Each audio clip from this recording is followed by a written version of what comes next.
أنا ku hadlahay magaca guddiga u idman inuu ka shaqeeyo arrimahaas inuu maartay ka shaqeeyo arrimaha inuu ka shaqeeyo sanadkan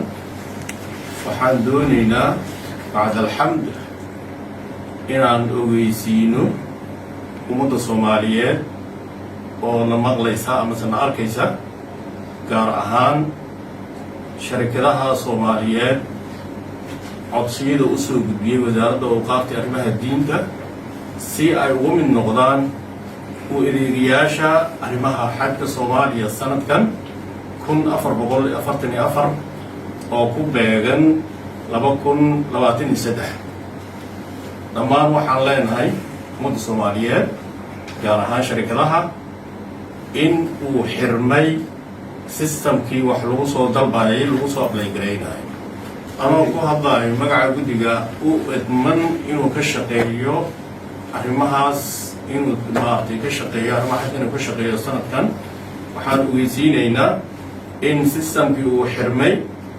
uu hadda iyo wixii ka dambeeyay systemka cidna isticmaali karin wax ku soo diri karin waxaanu ilaahay ka rajaynaynaa codsiyada iyo dalabyada soo gaaray